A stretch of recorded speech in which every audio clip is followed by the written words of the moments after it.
All right, there it is. For some reason, I apologize. Hello, my friends. I apologize. For some reason, OBS decided to switch all my audio things to default, which is not what it's supposed to do. So there was no audio going through for a minute. So, hello, everyone. And welcome to the Space Game Junkie podcast. I, as always, am your co-host, Brian. And joining me, as always, is your co-host, Spaz. The joys of doing it live. Your co-host, Julie. I believe Chris Roberts when he says all the delays are because of COVID. Oh, God. No. Your co-host, Thurston. I don't believe in anything. You're a nihilist. And Yes. was that from, what was that, The Big Lebowski? We don't believe in anything, Lebowski. Yeah, yeah. And your co-host, Jacob. All of this has happened before, and all of this will happen again. God, that's so true. So, friends, today, Jacob, I think you were the one that came up with this idea. Yes. For a topic. Because I am the person that is probably, well, not in the most, just the most outwardly complaining about the fact that, well, the big one is that 4Xs have basically not changed since Civilization 4 and Master of Orion 2. I mean, there are a couple of standouts, but yes, I wanted to talk about that. That's why I've got, on the background for the stream, I've got Pax Nova. Remember that soulless thing of a... Oh, God. It was visually okay and mildly interesting as a concept with like the air and space thing as two separate layers, but it wound up being utterly dull and devoid of any kind of interesting anything. Boring. Like, even exploration was boring with that game. And that's the best of the X's, in my opinion. And that's Brian saying that. Yeah. Like, oh my, yeah, exploration's like my favorite thing, and that game made it dull. So yeah, we're going to talk about genres we think have gotten stagnant. And yeah, 4Xs are a great place to start because if you've been paying attention, you know, in the last, 10 years, there have been dozens, I can't even remember them all, dozens of 4X games, space 4X games especially, that have come out. And I'd say 97, 98% of them have been like, hey, we're going to be Master of Orion 2, but... or Master of Orion 2, but with this. And it's... a technique that famously has worked since Master of Orion 3. Yeah, it's... I've never played it. Obviously, because everyone tells me not to. Yeah, me neither. I hear it's good with mods, but I still don't. I just heard it's complete garbage and not worth the effort, but I'm wondering why specifically. Well, apparently, from what I understand, have any of you guys played Master of Orion 3, the co-host here? Have any of you guys played? Have not. No. So none of us have played it. Okay, so from what I understand, I think that's funny. Actually, by the way, that none of us have played it. It tried to be kind of Distant Worlds-ish, apparently. It tried to be a little more automated and kind of, I think from what I understand, it tried to make you more of a CEO than a space emperor, and it just fell flat on its face. Oh, I know what they did. What did they do? They did Sword of the Stars 2. The exact same thing. Oh no. Oh no. Are you familiar? I have tried to play Sword of the... I've tried, emphasis on tried, to play Sword of the Stars 2 at least a few times, because I'm like, the first one's so good, this can't be that bad. Oh. It is. Yeah, right, it is that bad. And Sword of the Stars 1 is really good, even if it's... The core of the 4X is really pushing it. It has less in the way of like exploitation and... exploration. It's kind of a 3X because it doesn't really have a lot of diplomacy. It's mostly find bad guys and kill them and take their stuff. So it's really it is very heavy on like it's in some ways I would argue it resembles, like in terms of design principle, because not in gameplay, it resembles Sins of a Solar Empire. Yeah, it is sort of this like sprawly area control game with an economic system, but it's primarily about, murdering other people with spaceships in massive and rampant capacity. And it does that very, very well. It does that, of course, does that extremely well. It has an extremely extensive ship design system that I like personally. As I've mentioned, actually, last podcast, if a game lets me sit and tweak numbers on a ship for 3 hours straight, I will do it. And I will simultaneously create something that is either completely worthless, perfect, or perfect until it becomes completely worthless very quickly. Oh, we researched this type of armor? Oh no, we have to revamp everything now.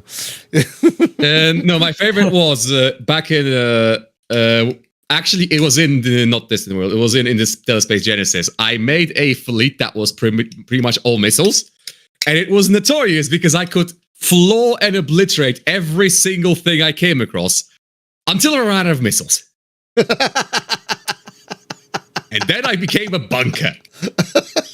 And had to deal with the fact that I was a bunker against enemies with laser cannons. Yeah, Interstellar Space Genesis is, I think, the best example of Master of Orion 2, but because it actually does a good job of being Master of Orion 2, and, it's actually... Adding extra stuff on top of that to make it unique, and also revamping several of the systems that were mediocre to not the best in Master of Orion 2. Exactly, but so many... space for it, and also historical 4Xs in general, really. Like, so many people. I've not played Humankind. I have. Oh, I hear it's not great. You don't have. I actually enjoyed it. Okay, I would argue it's better than Civ. I'm willing to go out and say it is better than Civ. Well, that's not in saying certain much. aspects. I would say it is actually, yeah. Because one of the things that it changes up about the formula is that every time you hit a new era, you select which civilization you're going to play. If one of the other civilizations in the game, one of the other players, has chosen that civ, you can't choose it. If they've already hit that era, they choose it first, then they get it and you don't. Oh. On the other hand, you can continue with the same civ and get some certain bonuses, but then you don't get to change up your strategy as much. So there's a risk reward in that. And I like that aspect of it. It's something that no other game does. All right. Maybe I'll have to, I will add it to my wish list. I've heard so many people complain about how mediocre it is, that I've been avoiding it, but maybe I'll check it out. But primarily, Space 4Xs have been just so, like, I don't know how many have come out in the last decade. 30? 40? Just so many. There was even a new Master of Orion made by the War Game folks that was not good, decent. Great. It was all right. A rehash of Master of Orion 2. It's like they took no risks. Like none. Like they took absolutely no risks except let's get some good voice actors in here. That's like the only, and that wasn't even a risk. Because like, oh, Michael Dorn and Dwight Schultz? All right, that's great. But like the game itself was like, I've played this before. A lot. I've played this before. Yep. I've actually played Master of Orion, and it's okay. It has some gimmicks with like the hyper lanes and the territory control, and to be clear, that when something is stagnant for us, it doesn't necessarily make it bad, because for someone who might be new, who's never played the genre before or never played that particular series before, that might be totally cool with them. They may not have any problems with it because they're coming into this new.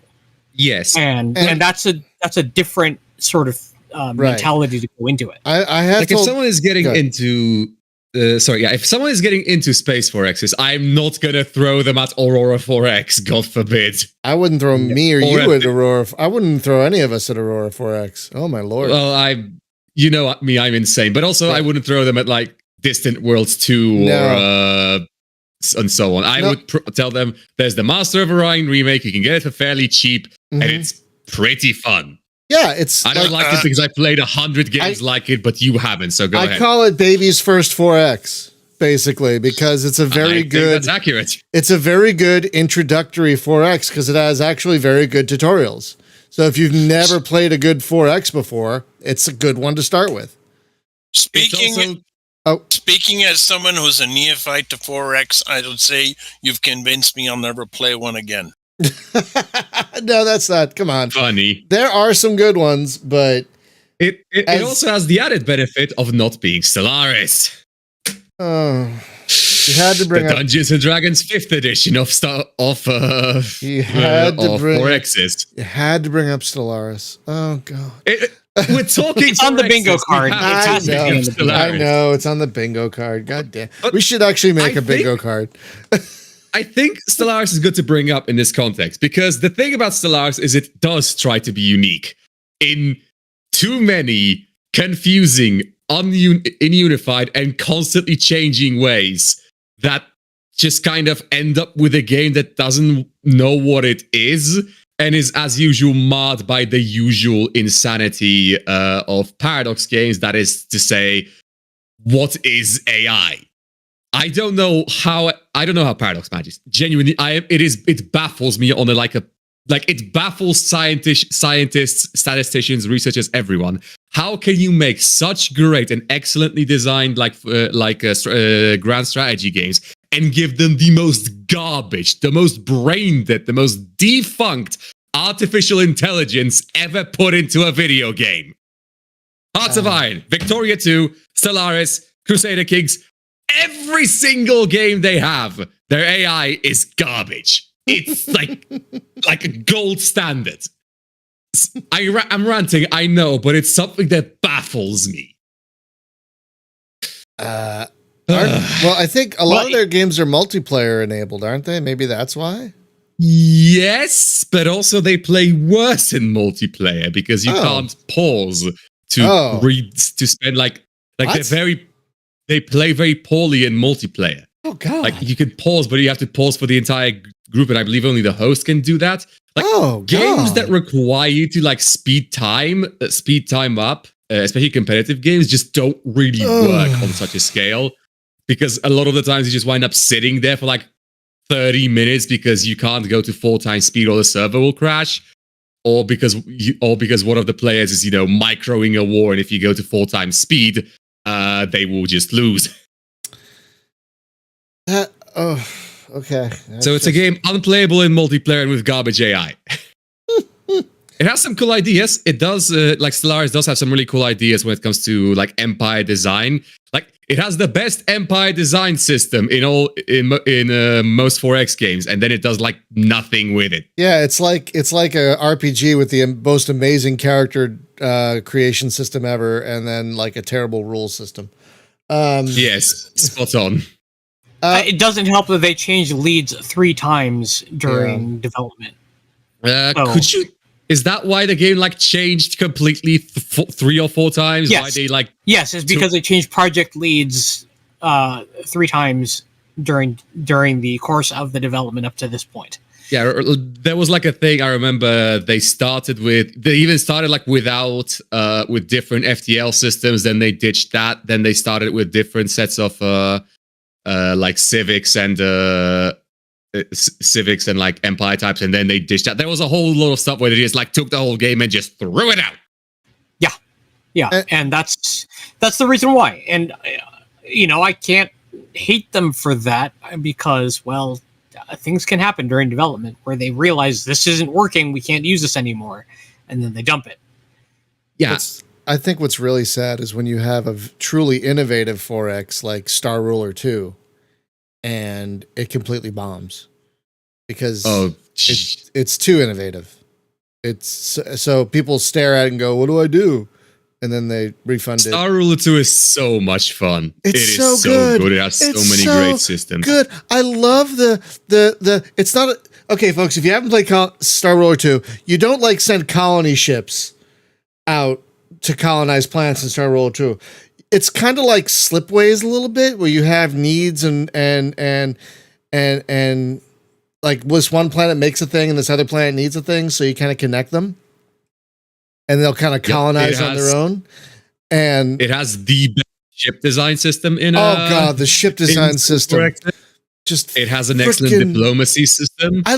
It's got one of my favorite diplomacy systems in any game. It's like you can build ships the size of a galaxy. Yeah, and like the diplomacy game could be its own game. It's like a card game. And it works so well. But it flopped, and the developer died. And now, not the person, but the studio. They had to shut down. And it's just they made nothing afterwards. Yes, crushing. They did release the source code to it, I believe. So I think and the DLC. Yeah. So if you want a really great Space 4X, it's still very playable. It gives a good challenge. It's very unique. There really isn't another Space 4X like it, and maybe that's to its detriment. I guess it was. But it just saddens me that, it's not Master of Orion 2, therefore it failed.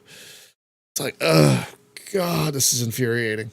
Like someone tried to do something actually different, and it just didn't go, Anyway, so we could talk about 4Xs for the entire hour. We shouldn't, though. We could. Fair enough. But we shouldn't. Are there any other genres that people can think of that are that to you as a player feel stagnant? Well, yes, but before we leave 4Xs, I just wanted to say that from the standpoint of someone who's new, and I will just, like Spaz said, there's a lot of things out there, and someone can say, the AI is terrible. But I'm just getting into this, and it's with the help of some of my other co-hosts here.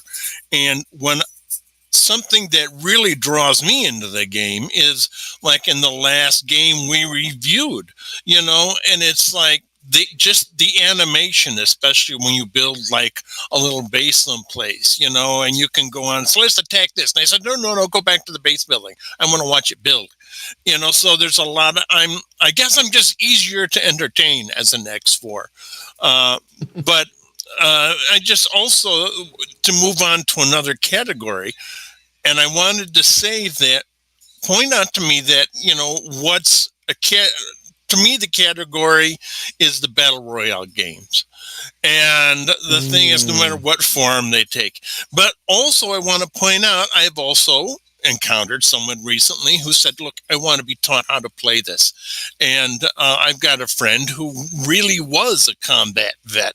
And I think Thorsten is. And he said, no, despite the fact that I was a combat vet, I don't want to play PvP games because I don't want to compete with someone who's half my age, who has the reactions of a rattlesnake on meth. And the thing is, I'm tired. I may personally be tired of the Battle Royale thing, right? And PvP seems to be fraught with griefers. So this is why I stay away from the whole PvP Battle Royale thing, unless it's something like, Last Man Standing, like Fall Guys or something. But the true Battle Royale games, it's kind of overdone. And I know there are still a lot of people who like it, but it's just, think of something new. That's just it. Well, yeah, it comes down to making the distinction between this is not for me and this is not good, because those are two separate concepts entirely. And they may overlap where a thing may qualitatively may not be good, but just because something is not for me, to use the phrase, it doesn't mean that it's bad. No. Well, especially when you have a company who says, wow, you're talking about, like, can I say Zynga? About some of the things they've done. They don't care about us. They don't care about you use them as an example only that someone says, hey, look at this 4X. This is really, and this is what happened with some companies. They say they did a really good job with them. Let's do that and grab all their customers, and I know there are some people that really enjoy these games, but like Spaz says, it's not for me. And the only time what makes it not for me, though, sometimes is not that the game is bad, but some of the players, but also it's like it reaches the point also sometimes when it's like, for example, I was just talking with the editor of the book I'm writing, and they said, well, I know there are a lot of people who really enjoy vampire stories, and there's a lot of vampire games out there, but, it's like, think of something new. I want to see something, and I don't want to see Fast and the Furious Part 23. I don't want to play the same. I don't want to see another version of World of Warcraft. I want to play something really new. And I'll pay for it. I'll support it. Charge me double for the game. Well, I guess it's tough when something like World of Warcraft is so successful that everyone wants to copy it. Oh, it reminds me of how MMOs got back in, honestly, still to an extent. Yeah, a lot of ways. There was once a time. Oh god! In the terrible, terrible times of 2016 and back, where every game, every MMO tried to be the World of Warcraft killer with all the consequences thereof. It had the. There were, and the funny thing is, there were MMOs that came out before World of Warcraft, and some of them are still going. But yep. But they feel so kind of old and clunky now compared to. Is this when we talk about EVE Online? Because we can talk about yeah. Because admittedly, that game has not gotten stagnant. Okay, at least not as a genre. As a game, that's a whole different thing. But MMOs. That's an entirely different ball of ships. Well, yes. I was talking with Paul Barnett. Not that we're friends or anything, but I won't tell you where I was talking with him. But I don't know who that is. See, some people will say Paul Barnett. Oh my God, Paul Barnett. He's a game developer. Worked for Mythic, and he said the problem with World of Warcraft is he described it as a freak of nature. And they were in the right place at the exact right time, and you end up with accountants developing the game. And so they can see, hey, these people at the time had more players than Switzerland had people. But, and it's like, you can't bottle lightning more than once, and so you end up with a carbon copy of a carbon copy of a carbon copy of a carbon copy of a carbon copy. And yes, I will say, if you're going to bring up EVE Online, I despise it. I played it for 6 years. Okay.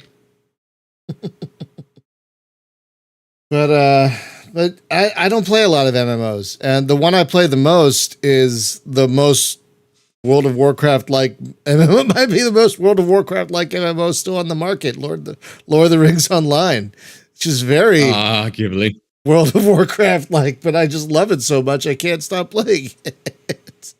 Well, there's also Final Fantasy 14, but you play that less. I do. I'm going through a little bit of burnout on that one. I played it for 100 some hours straight. It's okay, I need to stop for a while. So I've got a little bit. It is really good.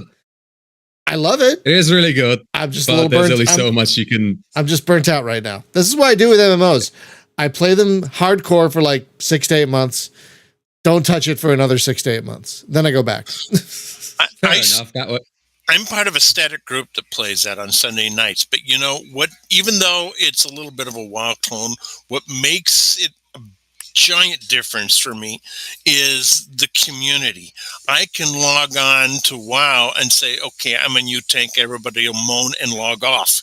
I can say, I'm a new tank. I'm just learning how to play. And they'll kind of take me under the wing and say, okay, do this and this and this. And everybody will be patient with you. And I have never had a bad pickup group experience in Final Fantasy. Final Fantasy has the nicest community I've ever seen in any MMO I've ever played. I just cannot get over how nice they are. It's very impressive.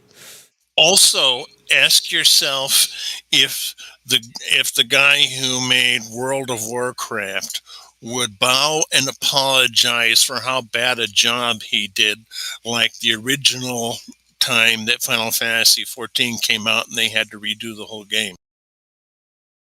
Oh, yeah, they redid the whole game. Which is what they went with calling it Reborn when they re-released. They blew up the game and made a new one. Yeah. Yeah. And worked it into the lore. All the people that stuck around got a commemorative tattoo, yes. Oh, really? That's pretty cool. The characters, not the people, but yes. Well, yeah. But I can't imagine.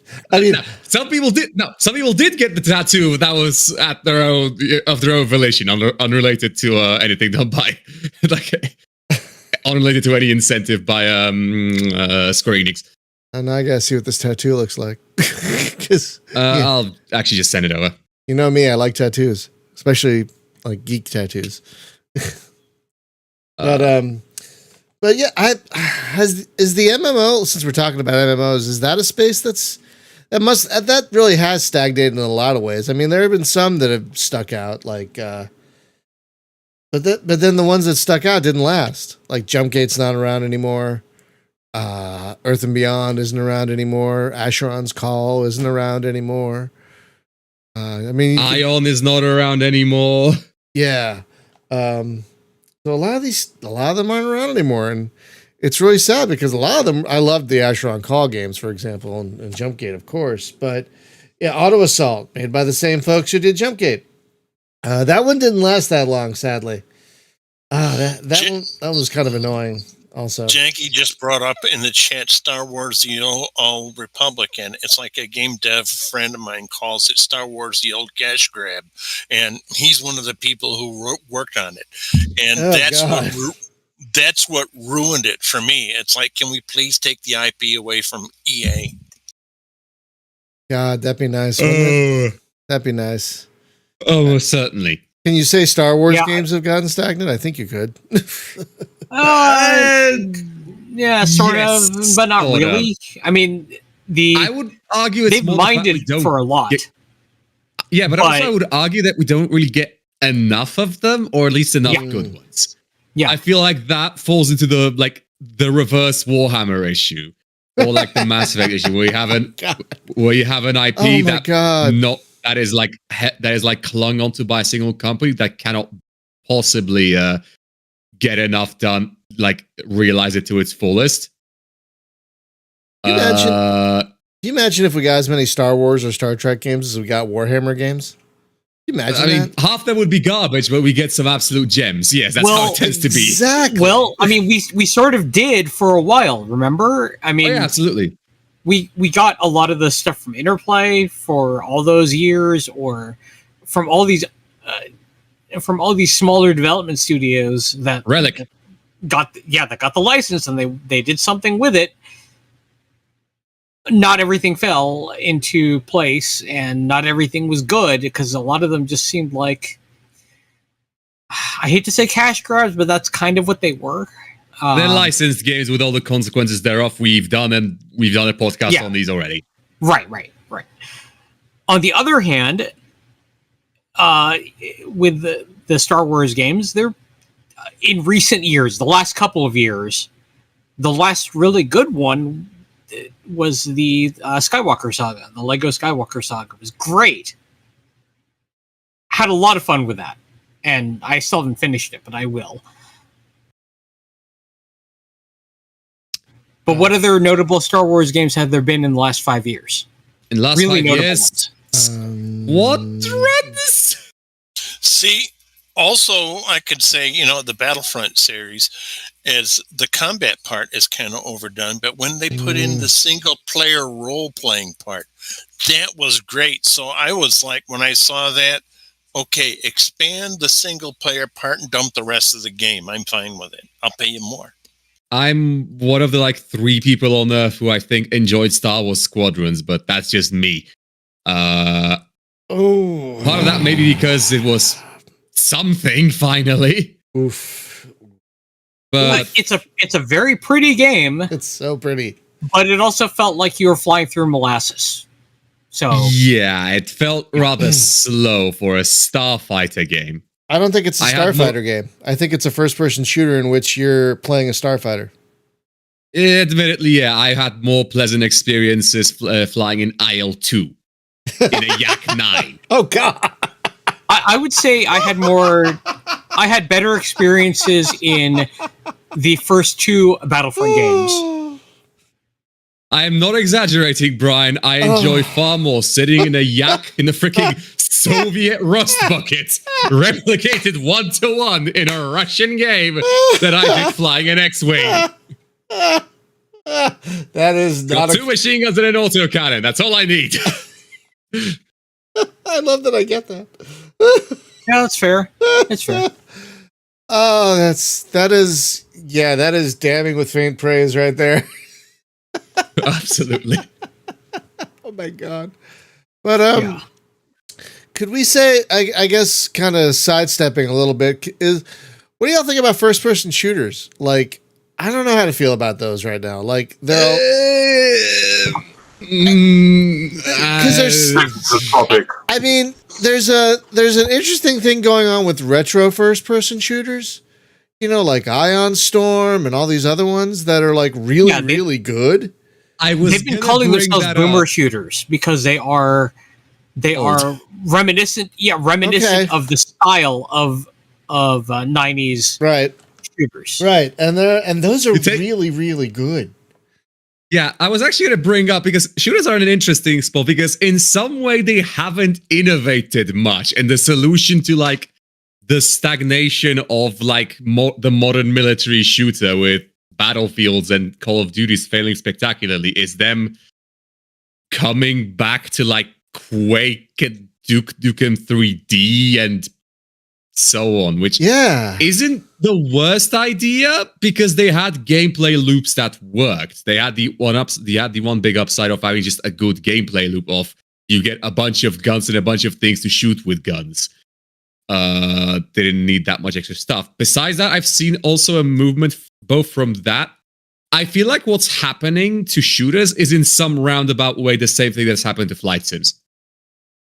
We are moving into either hyper arcadey nonsense, into like boomer shooters, or we're moving into stuff like Squad, 1986, Hell Let Loose, and so on. That is like hard ass tactical shooters, or to an extent even Rainbow Six Siege or Ready or Not. Right.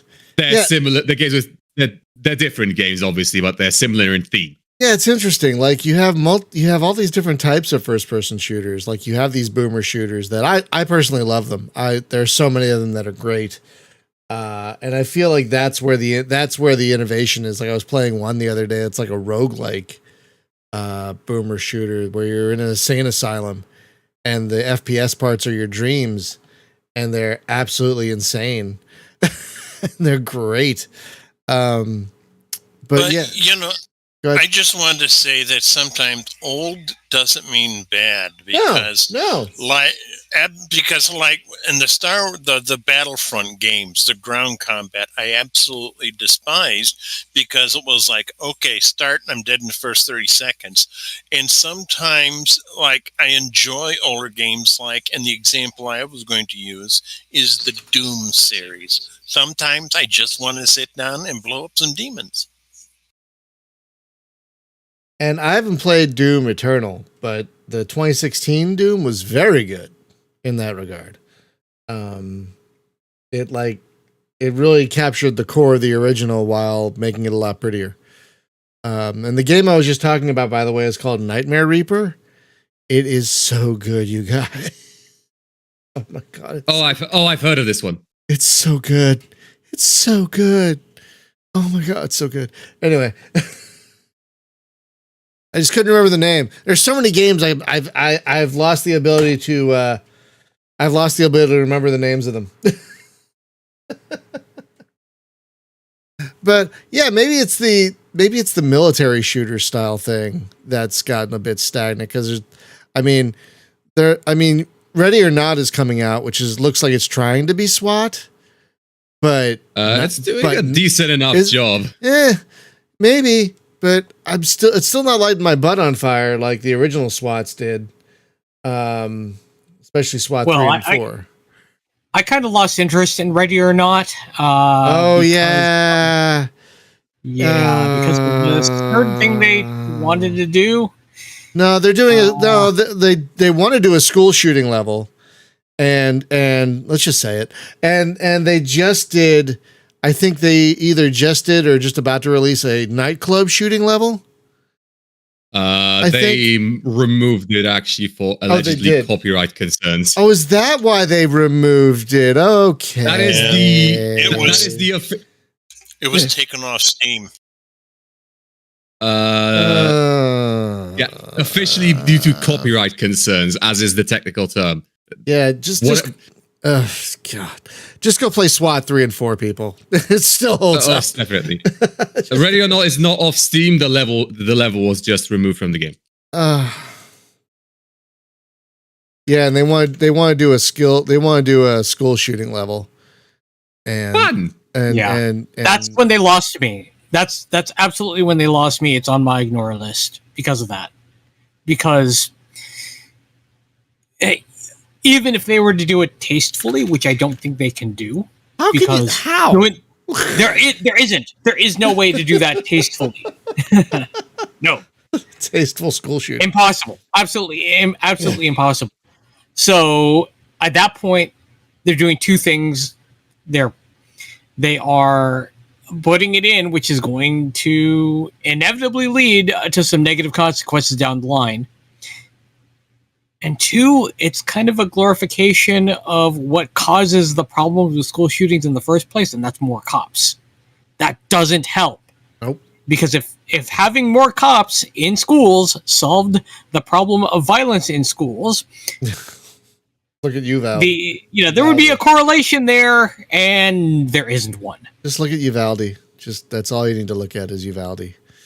Plus, I just wanted to say, I think the people, for example, who don't mind, be nice, sister, don't swear like I'm gonna. The people who don't mind things like school shooter levels are the same kind of people who have never worked in a place where the FBI is practicing rappelling out of helicopters in front of your building because they think somebody's going to blow it up. And I've worked in a place like that. And, so it just, I hate to see people who don't even mind things like that in video games. Fair enough. It's this whole idea of, it's never going to happen to me. I don't have to worry about it. Well, I'm not American, so I'm in the questionably privileged position of being able to entirely fair be blissfully ignorant, which I feel like is why I took to the news of the school shooting level to be, I don't know, less like radically than everyone else, but also I'm separated from the issue by an entire Atlantic. So I guess it's just something that impacts me less in a like it's not something that I like take offense to, because it's just something that I don't like. I know it's a problem, but it's not something that has to be personal to you because you're not directly involved, so to speak. Yes, but because of that, I'm not going to say I know that people think think it's bad. I know that people have good reasons why to think it's bad. I just don't understand those reasons and know even know what those reasons are. I'll put it that way. Well, yeah, let me put it in these terms then. You haven't had to think about it because you haven't been directly affected by it.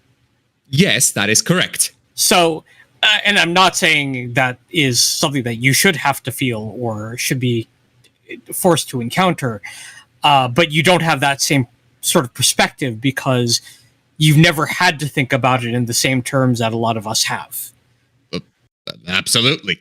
I've only heard stories of the consequences thereof, and by that I mean all the shooter drills and police hanging around school armed with AR-15s and so on. Which they'd rather buy children bulletproof backpacks than actually do something about accessibility to guns. See, If you've ever, if you've ever been in a situation like I have, when you get a call from your best friend in the middle of the night that she had to find out was her daughter in this place at the time, and if it had happened 24 hours earlier, both her daughter and granddaughter would be dead. And it's when I hate to see glorifying things like that. And it's one thing to have a combat game, but it's another thing where it's a level where you just go out and murdering children. There's no excuse for that. Nope. Completely agree. And so, and I would say there's one exception I would call to that, and that would be, well, there's one specific one in which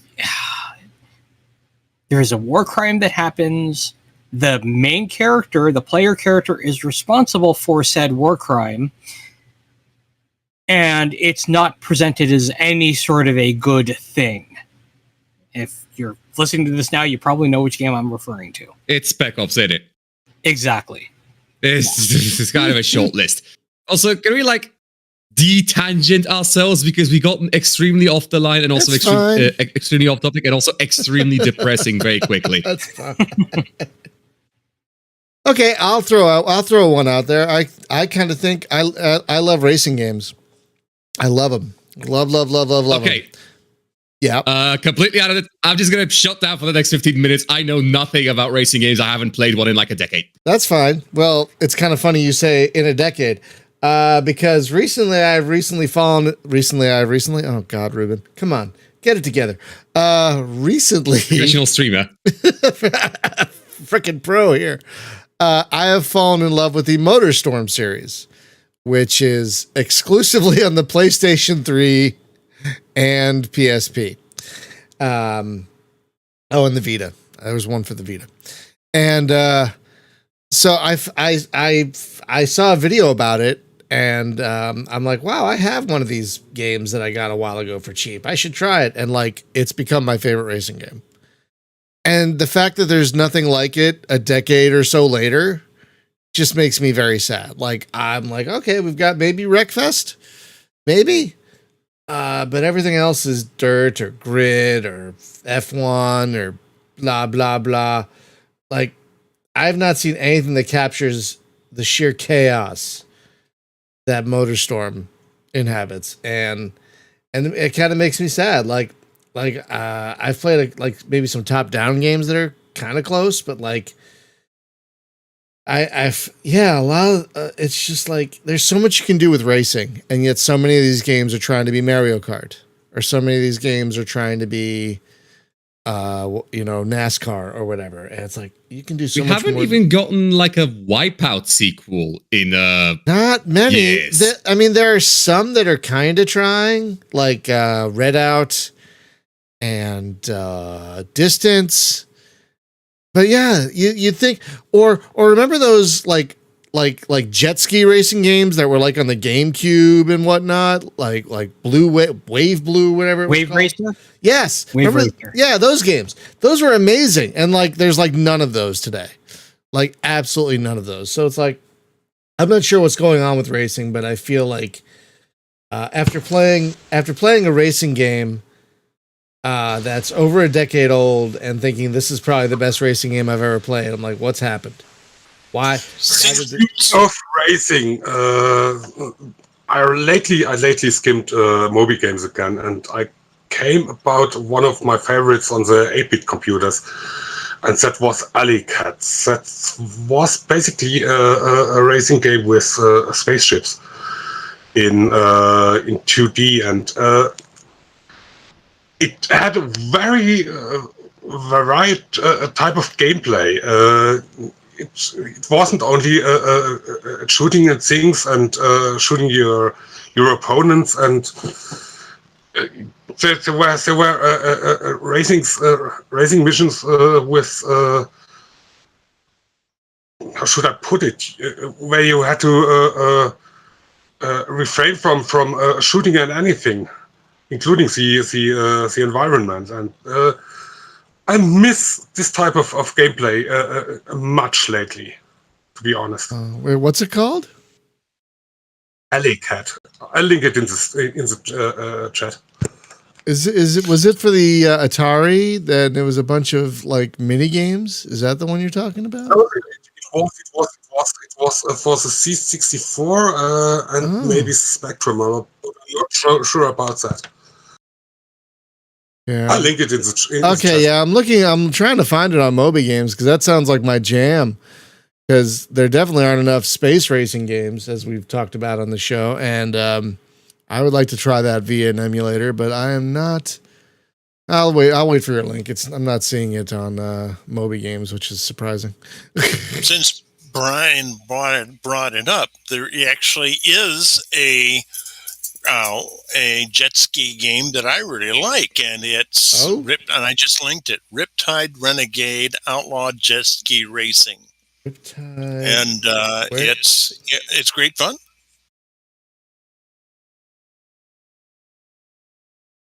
Where'd you link it? Oh, I see it in the chat. The vector unit people. Oh wow! Look at that. Yeah, that is the kind of thing I'm talking about right there. And I mean, it's not the best graphics, but it's good. Who cares? It's on Switch and mobile and PC, wherever you like it. And it's got like a little career mode. And the premise behind the game is you are at one point a professional jet ski racer and somebody sets you up and you get banned because you were racing in public. And so now you have to rebuild your career. And it's a lot of fun. And the physics is actually pretty good. There's a sequel as well, at least on the PC. Oh, okay. That looks like my jam. Since the Steam sale is starting tomorrow, I'm not buying anything today. That would be dumb. That would be really, really, really, really, really, really, really, really dumb. But no, this is nice. It's good when you find out that you think a genre is kind of stagnating, and you're like, oh, people have been making this stuff. I just didn't know about it because there's a billion games on Steam, and there's no way I would find all of this. And yeah, that's the big one. Don't forget the Need for Speed Hot Pursuit series, which is not just drag racing around the block. It's like street racing with the police chasing you. Oh yeah, I love Most Wanted. The one that came out in 2013. Is that the one you're talking about? Well, in this case, I'm talking about the Switch version, but yeah. That is the same one. Yeah, that's the same one. That game is great. And someone in the chat, I can't remember who now, recommended Need for Speed Heat a little while back, like last week, I think. So I started playing that, and that is fun. Oh, Alley Cat's one word, Thorsten. That's what was throwing me. I was looking for Alley, and it's spelled with a K. Oh my God. Okay, no wonder I couldn't find it. Oh, this looks great. Only Commodore 64. Look at that. 2-player mode also. Yeah, I'm gonna have to try this. I'll have to find an emulator to try this with. Oh yeah, Need for Speed Hot Pursuit. Yeah. So there are good racing games out there. I'm not saying there aren't, but there are so many. They're just like, I've done this before. Maybe that's the problem with genre stagnation is you played something. It's like I played this. Like, do you guys get a thing where you're like, let's bring back Stellaris real quick. I know, but hear me out. When I was playing Stellaris, the last time I was playing Stellaris, I was in my head going, I could be playing Distant Worlds right now instead. Like that's when, like, do you guys ever have thoughts like that? Like that's when I think a game or a genre has really become stagnant. It's like, I could be playing something else than this right now that's better than what this is trying to do. You know? So I think to me, that's an indicator of stagnation. Do you guys ever run into that at all?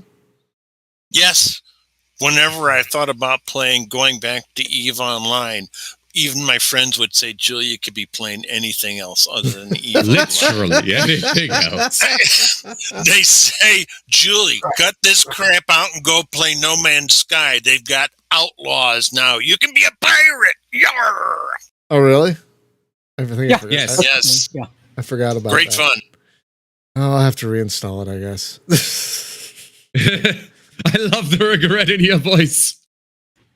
Hey, No Man's Sky has gotten better and better and better over time. So. I know. I just don't want to collect things. I just want to fly around and do things. I don't want to collect. I have my own settlement I call Tortuga, and it's like, I'm wanted in 5 systems.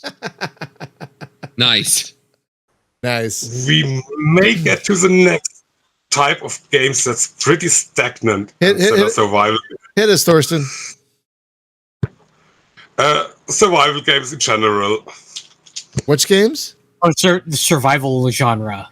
Oh, I see. Oh, crikey. That's a can of worms to open at 10 minutes from 8. I'm going to be honest. That's not my thing, so I don't have a ton.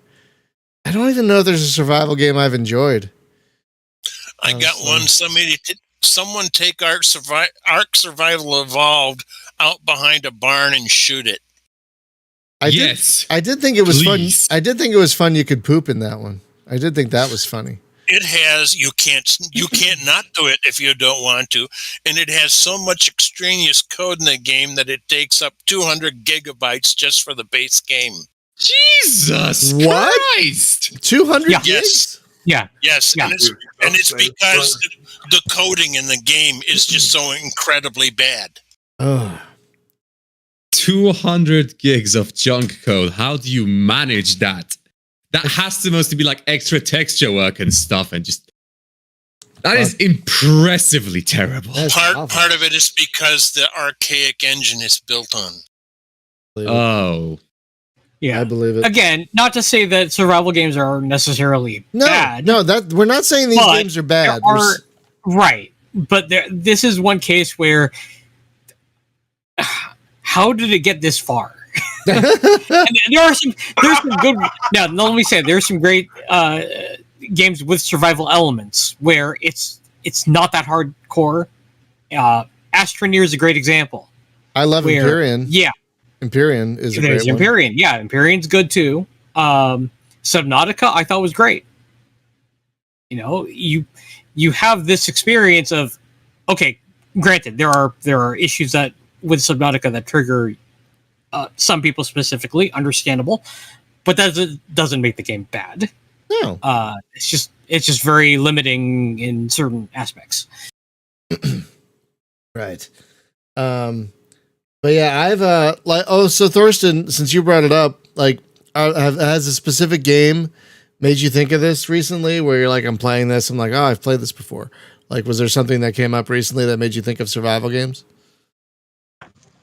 Recently not, but generally, most of the games I've played in this genre, I have to come up with Space Engineers again. Oh no. Ark Survival, of course. Okay, that's bingo. Bingo. I think we have. They simply don't impress me very much. I really would love to play Valhalla, but it's I didn't have the itch to play it.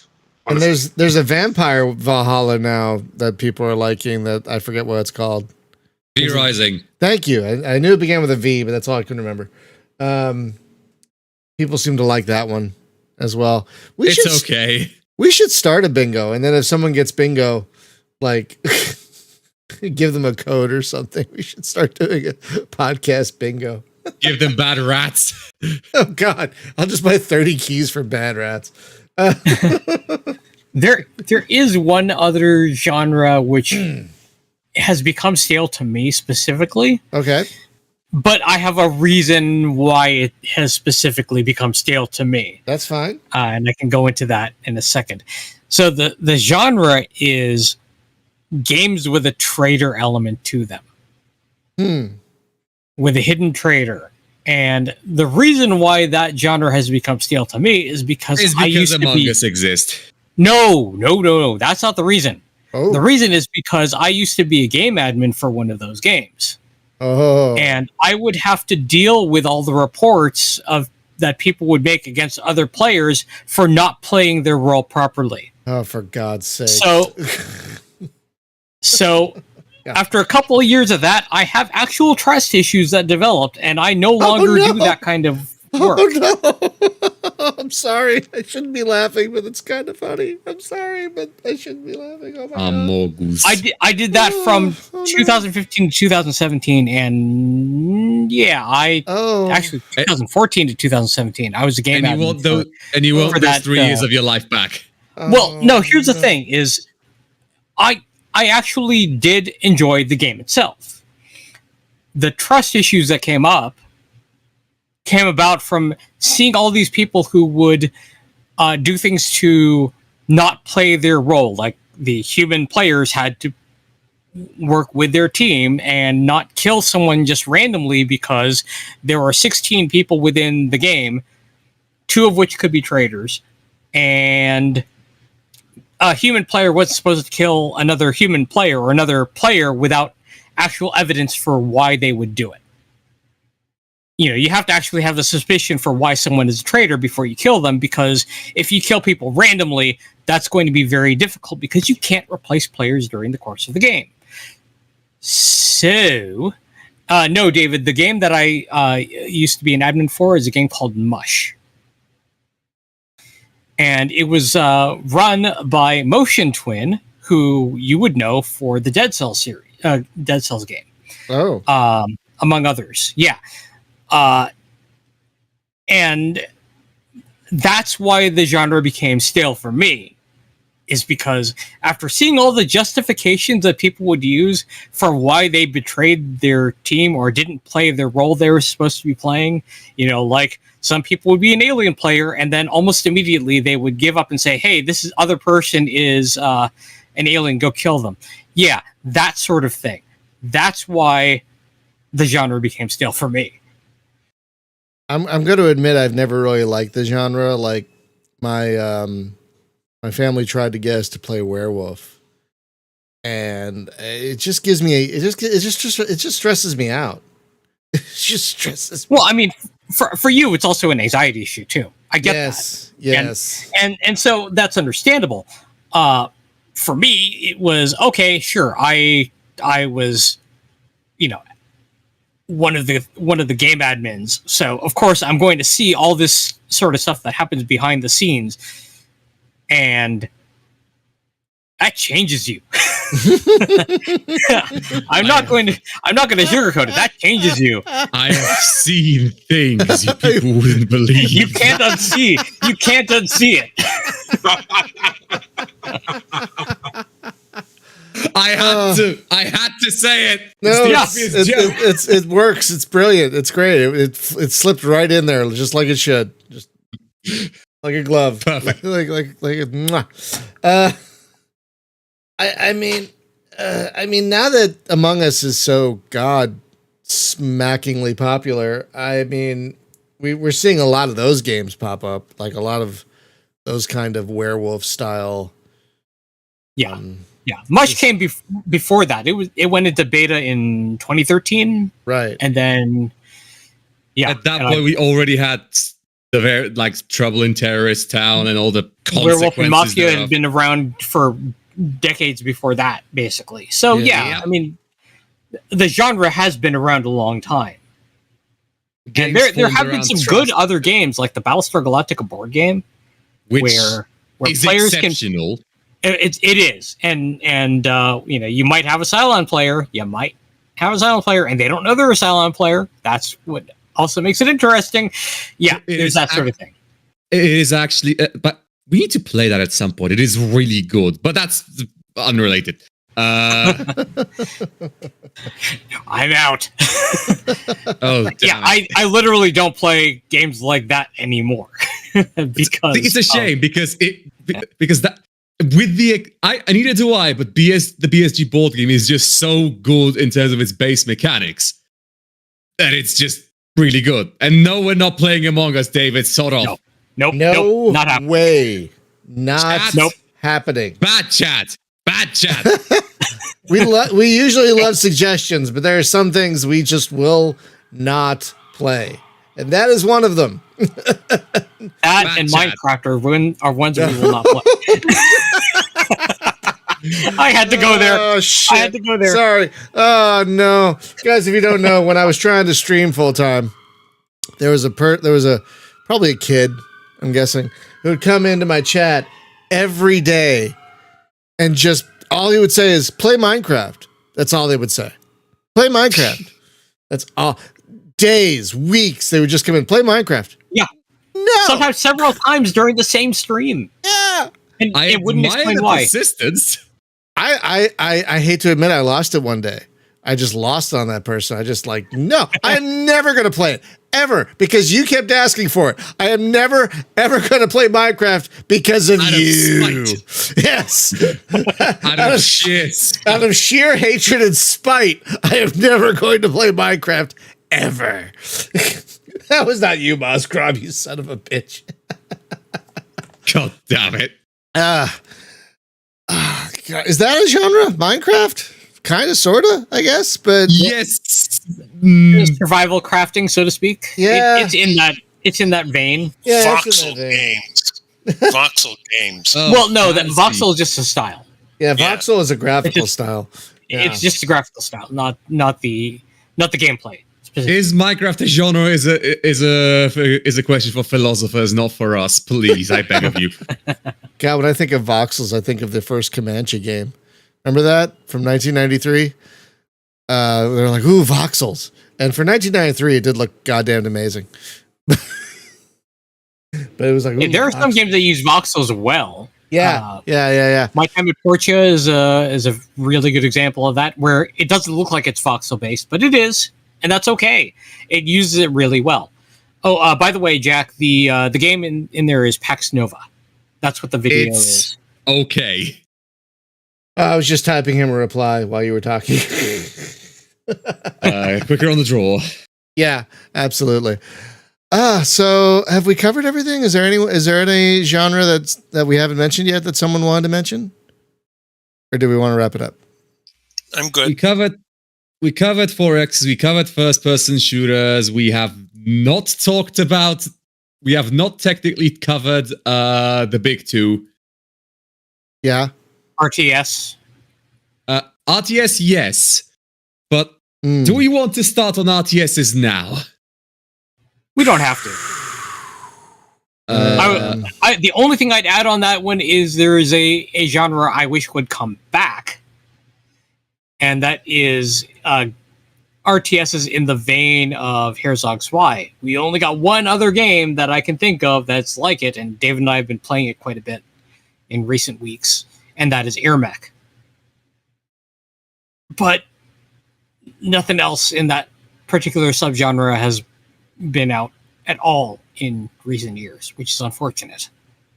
Oh yeah, sports games. Jack brings up sports games, but someone else, I forget who in the chat, brought up sports games earlier too. Apparently they've gotten I don't play sports games, but apparently they've gotten very stagnant. Apparently. There's only so much you can go with that. You know, playing the game, controlling the players, or doing management, and that's basically all you get. Not much else you can do. Yeah. Yeah, not really. No. Well, so there were big. I think you said there were two, Jacob. What was the other one? I wasn't talking about genres. I was talking about the fact that space games, as general, like flying games, space flying games had an issue where they had less of a stagnant decision, more of a monopoly issue. Yeah. And we already have bingo, so yes, we can say that we just say the words, everyone. Star Citizen and Elite Dangerous. I mean, there have been some really great indie sims like Hypergate, Absolute Territory, House of the Fading Sun. What? Spaceborne? Spaceborne. Yeah, that's a good one. Good example. Rebel Galaxy Outlaw, of course. So there have been a few. A lot of us have been playing lately. Yeah, there have been a few good ones, but yeah, I mean, I wish there were more space flight sims like that, but I think that's a tough game to make, tough type of game to make, which is why we don't see a ton of them. I think that's why we probably see more top-down games like Drox or 3030. They're probably easier on development than making a first-person. How have I not used that? Never mind. I was good. I was gonna do the Wrath of Khan thing, and then I realized I need to save it for a future podcast. But yes, it's because it's hard to think 3-dimensionally. That's not untrue. That's not untrue. But I mean, I guess if we're talking about space games, there's one type of space game I can think that has gotten stagnant, and that's the FTL clone, which is almost a genre in itself at this point. At this point, somehow, yeah. There have been so many of them at this point, and so few of them really feel unique. You know, so few of them really feel like they're trying to do something. Something. I play a lot of them, so yeah, I play more of them than most people on the server, I would say. And yeah, there have been a few that are just not very innovative. They might look good, but they don't really innovate at all on the formula. And then you have things like the Ftl Multiverse Mod, which if you have played the Ftl Multiverse Mod, it changes the game significantly. Hundreds of ships that you can unlock and play as. More races, more types of weapons, more events, just everything. If you liked FTL and you play FTL a lot, get the Multiverse Mod. If you haven't been playing the Multiverse Mod, do so, because why not? It sounds like the best type of way to play an FTL style game, really. And there have been some good. There have been some good ones. What was that one we played that was in early access recently that we liked? There's we had the devs on. I think we had the devs on a little while back. This means Warp. Yeah, that was good. This means Warp was good. Space Crew wasn't bad. But then there are a bunch of others that I can't remember the names of now that were just completely forgettable. Shortest Trip to Earth was good. I know it's got kind of mixed reviews right now. Oh yeah, that was all right. Yeah, that one was okay. But like, it's interesting what gets successful and what gets copied, and then what those copies do well or not. I think is what I'm getting at with FTL, especially, and FTL is kind of its own genre now, really. So it's like, yeah. Like so many games, not just space games, but you have like Bomber Crew and these other games that do the sector jumping. Then a thing happens at that sector thing. So many games do that now, and I mean it's great. I'm glad the FTL people have. I think FTL came out just at the right time for it to be as successful as it was, because there wasn't one. It was like the only game of its type. And two, there weren't really any other space games around. It was 2013, 2014, 2012, if I'm not mistaken. 2012. If I'm not mistaken, I think I got that time right. Damn. So it's been a decade. Oh my god, it's been a decade. Oh my god, it's been a decade. Oh yeah. Okay. It has been. Okay. Yeah. Okay. I'm all right. I'm okay. I was right. It was 2012. Oh my god. Okay. It's been a decade. Oh my god. Okay. Anyway. Yeah, Out There is pretty decent. Out There goes more of the creepy / horror type thing, Mosgram. Than FTL does. It's good. It's just it's a lot creepier than FTL, but it's good. I think there's a new Out There. There is a new one. I've not played it yet. I've not played it yet either. But yeah, if any space type of game I think is stagnated besides the first person cockpit game, which we don't get enough of, I think it's the FTL clone, honestly. I think that's an area that really has in a lot of ways stagnated. So I wonder if they'll ever do a sequel to FTL, or should they even? You know, like their next game was Into the Breach, which was also excellent. Which was also excellent. Very different from FTL, but also excellent. It's kind of interesting if you think about their games. They're basically puzzles, but with a twist. And they're very good puzzles. They're very good puzzle games, but they're basically puzzles. But they do a great job at it. Yeah, and you're right, David. Not all games need sequels, but a lot of games, especially successful ones, get them. So I kind of feel like FTL 2 is just a matter of time. Anyway, we should probably start wrapping up. It's been well over an hour at this point. Yes. So that's going to do it for this week, folks. Next week, folks, we're going to talk about a slightly more, what's the word I would probably use? Contentious topic. We're going to talk about gatekeeping. It's something we run into all the time in gaming. Haven't we already done that one? No, we really haven't. It's a terrible thing, and it's not just gaming. It's so many things. But we're going to talk about that next week on the show, and then tomorrow we'll. What about Star Sector, Louise? I don't know what you're asking. But and then tomorrow we're gonna specific chat. Yeah, please. And then tomorrow we're gonna do our last entry of the amazing F-19 stealth fighter. Very excited about that. We are gonna try Central Europe and see how we do against actual Russia tomorrow. Great. Don't bomb my house. I live here. Well, we spent all our time in the North Cape today, so I think tomorrow we can do Central Europe. Hopefully they will not give me hopefully they will not make your house a target, unless your house is being used as a base for Soviet infiltrators. Well, we'll find out tomorrow, I guess.